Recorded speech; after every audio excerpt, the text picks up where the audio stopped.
Major आशीष को इसी 15 अगस्त को मिला था मेडल। सेना में हासिल किया था अलग रुतबा। जाने मेजर आशीष ढोंचक की कहानी। मेजर आशीष ढोंचक को नामांकों से अंतिम विदाई दी गई। जम्मू कश्मीर के अनंतनाग में आतंकियों के साथ हुई मुठभेड़ में शहीद हुए मेजर आशीष ढोंचक का पार्थिव शरीर जैसे ही पानीपत में उनके पैर तक गांव बिंछोल पहुंचा तो घर में मातम पसर गया। बहनों के साथ साथ पत्नी का भी रो रो कर बुरा हाल था। 2.5 साल की मासूम बच्ची कुछ समझ नहीं पा रही थी आखिर घर में हुआ क्या है। इसके अलावा परिजनों के दिल और दिमाग में सिर्फ और सिर्फ आतंकियों के खिलाफ गुस्सा था। शहीद मेजर आशीष ढोंचक को 1 महीने पहले ही 15 अगस्त को उनकी बहादुरी के लिए सेना का मेडल दिया गया था। हरियाणा के पानीपत के रहने वाले आशीष ढोंचक का बचपन से सेना में जाकर देश की रक्षा करने का सपना था। आशीष ने केंद्रीय विद्यालय से पढ़ाई की थी और 12वीं के बाद बरवाला के कॉलेज से बीटेक किया था, जिसके बाद आशीष एमटेक कर रहे थे।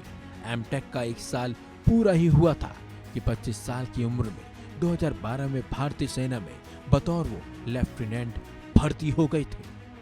इसके बाद आशीष ढोंचक भटिंडा, बारामूला और मेरठ में तैनात रहे थे। साल 2018 में आशीष प्रमोट होकर मेजर बन गए थे। आशीष की 2 साल पहले ही मेरठ से जम्मू कश्मीर में पोस्टिंग हुई थी। मेजर आशीष भी 19 राष्ट्रीय राइफल्स के 6 लाइन इन्फेंट्री में तैनात थे।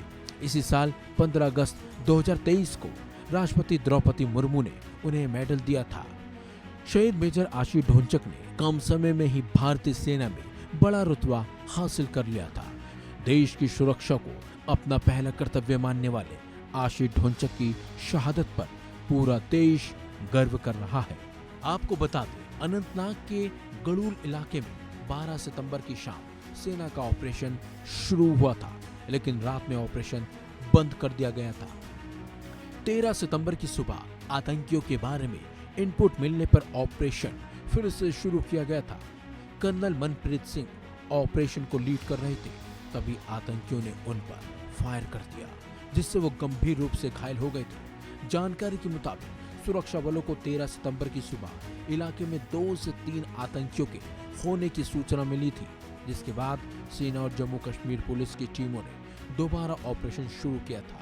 सूत्रों की माने तो भागते हुए 2 से 3 आतंकी ऊंचाई वाली जगह पर पहुंच गए थे। इसी का फायदा उठाकर उन्होंने सैनिकों पर गोलीबारी कर दी, जिसमें बड़े अधिकारी शहीद हो गए थे। शहीद मेजर आशीष ढोंचक अपने पीछे बूढ़े माता पिता, पत्नी, 2.5 साल की मासूम बेटी को छोड़ गए हैं। इस खबर में बस इतना ही। अपडेट्स के लिए बने रहिए वन इंडिया हिंदी के साथ।